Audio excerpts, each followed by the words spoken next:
Good morning, everybody. It is time to get to the gym.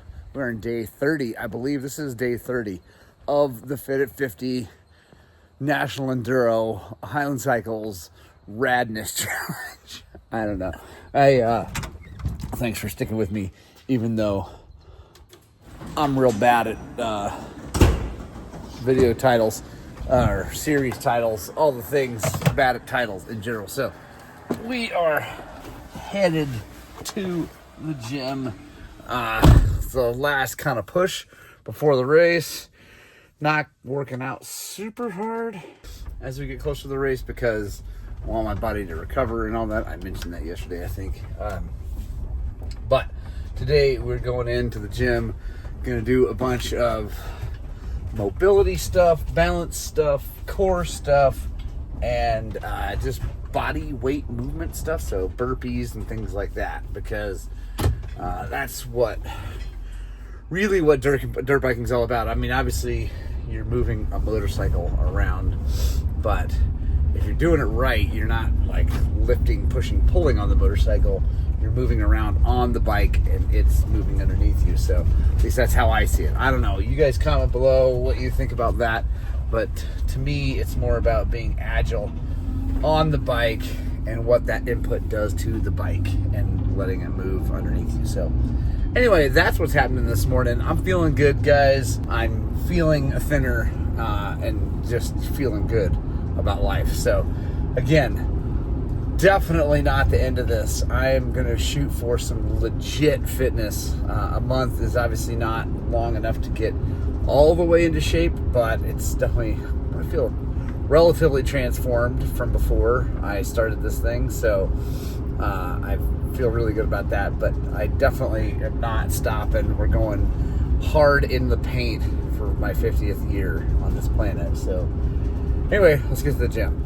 All right, guys, first on the lift today is this Husqvarna 501, maybe? I don't know. So I think it's a big bore. Yeah, anyway, it doesn't matter. It's a street legal Husqvarna in very, very good shape. The gentleman brought it in. This is an interesting one. And actually something I'm super excited to discuss with you guys here on the line. Hopefully lots of people find this based on the title of this daily vlog, because this is a common thing that people are worried about, that I remember even back in the old days on Hondas was a big, big deal. He said it was making a bad ticking. So I want to show you what's going on. So no ticking, no nothing right now. All good. But if we turn the idle down, which it was when we came in. You hear that? You hear that right before it died? That is super concerning for a lot of people, and I completely understand why, because it sounds like bad things are happening in the motor. It's not bad things. It is the decompression. It's the auto decompression on the exhaust cam.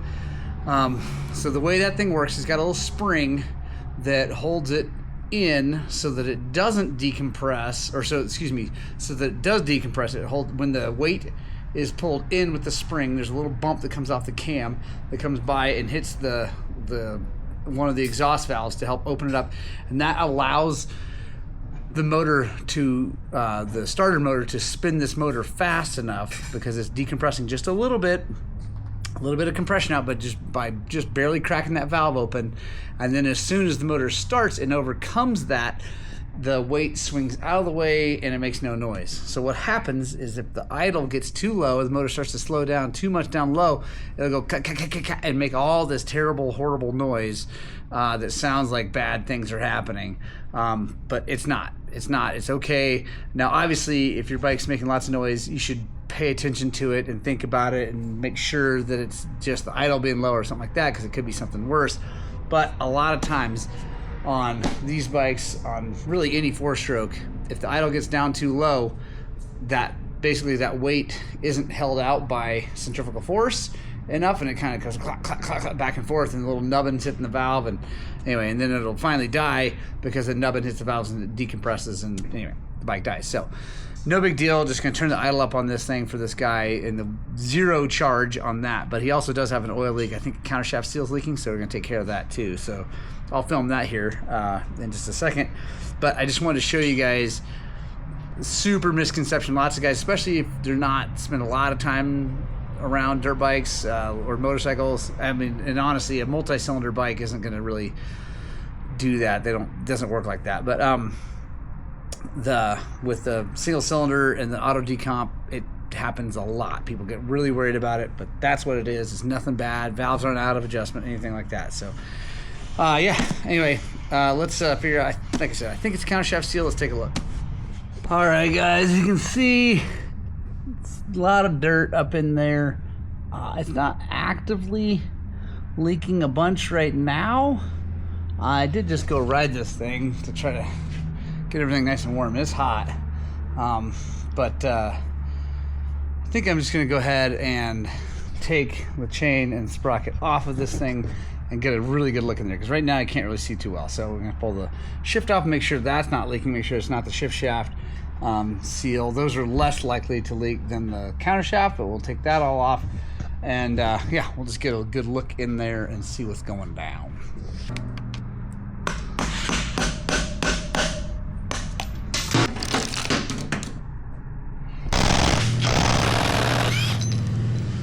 All right, now we can see definite leak. So no big deal, super common. That just happens. Life with a dirt bike, you know, countershaft seals leak. They're in the grossness of it all. Yeah, dirt, gnarliness gets spun around there. No big deal. I'm gonna go check, make sure we got one. All right, guys, we do have one. Pop this out. The hot rods kit comes with all new bushing and everything, so do that. And honestly, I've had good luck with the hot rods kits on these. They're probably not quite as good as OEM, but they're a lot less money, and it's easier for me to stock it because I don't have to buy a whole bunch of separate parts. But yeah, I've had really good luck.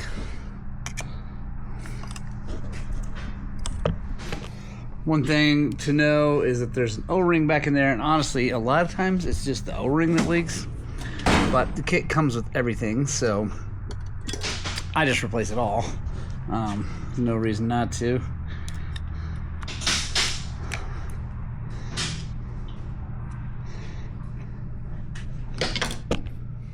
All right, now here's a controversial thing. Somehow, some way this became controversial. I'm going to use some brake clean to spray and clean this.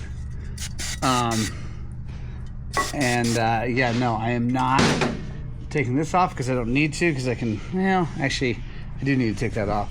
Thought maybe it was out of the way, but it's not. So all we're gonna do though, let me show you. We're just gonna go like this. There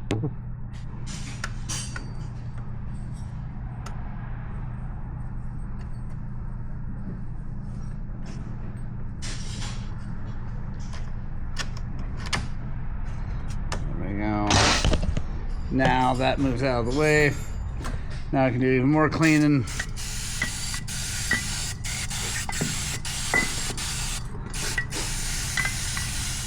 All right, now someone, I think it was years ago now, was throwing a fit over me spraying brake clean because that's gonna get in the motor, and my God, the whole thing's gonna blow up right now. Oh my gosh, I can't believe.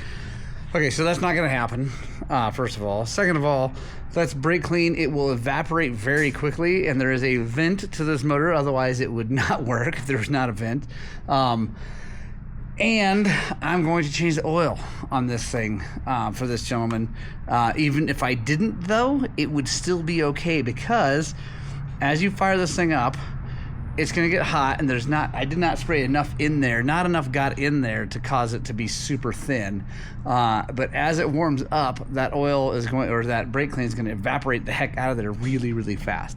Now, I am gonna change the oil on this bike. At least I'm gonna suggest it because I think it needs it anyway. But even if I didn't, it would still be okay. So now we got that.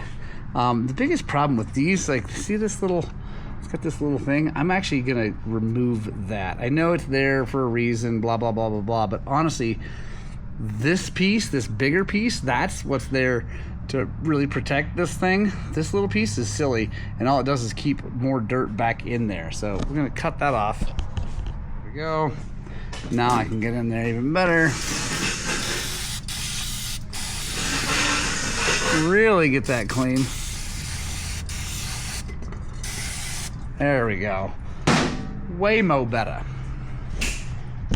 All right, new seal. And these are good ones. They're metal on the outside, rubber on the inside. Super good, just like OEM. What we're gonna do is we're gonna kind of just, there we go. They'll stay there. The socket that's the right size. There we go. Might actually go just a little bit bigger than that.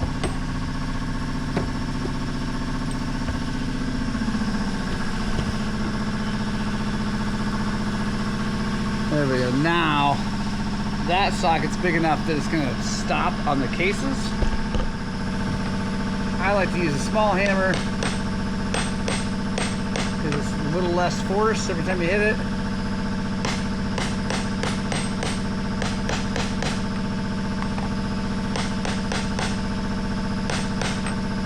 Still be checking to make sure we're not going in too far and that it's all nice and level. Feel it, feels good. Happy about that. Now we take our new O-ring, put it over here, push that in.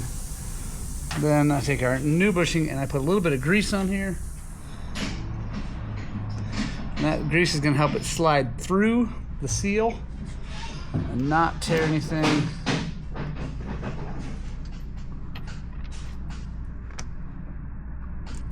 There we go.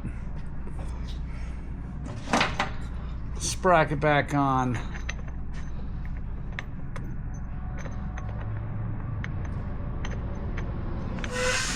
Comes with a new cup washer, which is actually really good because when these things lose a little tension, they don't push hard enough, and then that'll cause this whole thing to leak too because it's not putting enough tension on that spring. And then we get a little bit of thread locker blue stuff for this from our good friends at Stuck Nuts. It's been all right, guys. So next up is the T-Dub 200. Putting the top end in this thing, getting the all shiny, happy, cleaned up gasket surfaces. Now I've got to work on the cylinder, which is right there, which is not shined up and happy, clean. So I've got to do some cleaning. I get this thing put back together. It's actually kind of a cool little bike. I actually really like these little things. They're really cool for hunters because it's easy to put lots of stuff on them. Got these big old fat tires. They're easy to kind of just putt back in deep. They make racks for them and all kinds of stuff. So that's not what this is getting used for, but they are pretty sweet. So got everything apart. I think I had this in one of those anyway, a while back. Taking it apart. So we're going to put it back together. I don't know if I'll do too in depth, but we'll get to some of it. Yeah, there's the cylinder. Got a splash of home through that sucker, make it look shiny and happy on the inside and outside. Get the rest of the gasket off there. That gasket, by the way, totally sucked to remove. We got it off. By the way, someone asked me, I don't know if it was here, Facebook or something, anyway, on the internet, how do I get gaskets off? So this thing is really cool. I got from Matco. It holds the razor blade out. You can like get in there. Then the other thing my good friend Robbie Noyles gave me is this from Lyle. I think it's Lyle. This thing is gnarly, a gasket stripper. You have to be really careful with this because this carbide tip or tungsten, I don't know, this thing, I think it's carbide, it will jack up aluminum if you're not careful, but that thing is awesome. Big fan of that. Thank you, Robbie, for that. So yeah, I'm just gonna do some cleaning and then I'll bring you back in when we actually start to go together. All right, guys, sorry I didn't bring you in for this. I'm just too busy, honestly. So got the top end all back together. It's super simple. It's nothing crazy. It's a TW200 motor, so there's that. Yeah, happy about that. Got that all together, ready to rock. Tomorrow I'll be cleaning that carburetor. I've got a kit for it, so we're gonna rebuild that thing, make it awesome, put it on there, put the gas tank on there, put everything together, and we will fire this sucker up. I'm excited about that because I like TW200s and I like building motors, so that's rad. Let's see. I think that's about it for the day, guys. I know, not crazy long vlog today. I was just busy and tired, so had a good workout. Did a bunch of core stuff, lots of like those side by side, like side to side, like sit down, lift the legs up, and then side to side with the heavy medicine ball. A lot of those, a lot of sit-ups, a lot of chair or wall sits, like someone recommended. I still like sit-ups, but I did wall sits. Lots of stretching. I'm doing a lot of standing, kind of like almost like foundation training poses, but then lifts, like row. Working on, honestly, being able to pick the bike up. Just like, I mean, I can pick the bike up, but I just want to be stronger, so that's rad. Yeah, feeling good. Bike's looking good. Gonna put the dry brake on later tonight, I think. So maybe I'll keep you guys around for that. Yeah. Anyway, I'm gonna go to dinner right now, and then yeah, we'll see what happens. All right, guys, we're gonna put the dry brake in the bike, or on the bike. For all of you who are worried about my nuts, they're gonna be safe. Yeah.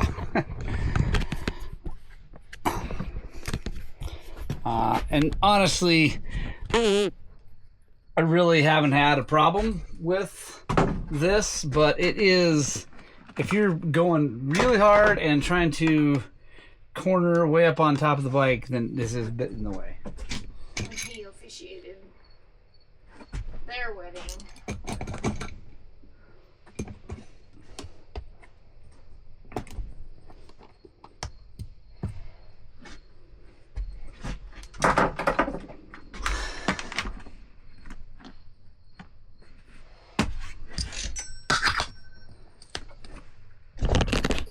Boom, there we go. For everybody who's worried about my testicles, we're all good. This is not a big deal, and that does not stick up as much as the other one. So I do have to admit, you guys are at least a little bit right. Like a normal trail riding, that thing is not in the way. But if you're pushing hard and trying to slide way up forward and get your weight way on the front, that thing does get a little bit in the way. But that's not what I'm doing when I'm on this motorcycle. So I need to hook that thing around the vent hose. I'll do that later. That looks way better. Ready to go race. I think that's going to be it for the daily vlog because, yeah, it's dinner time with my wife and kid. So I love you guys, and I will see you tomorrow.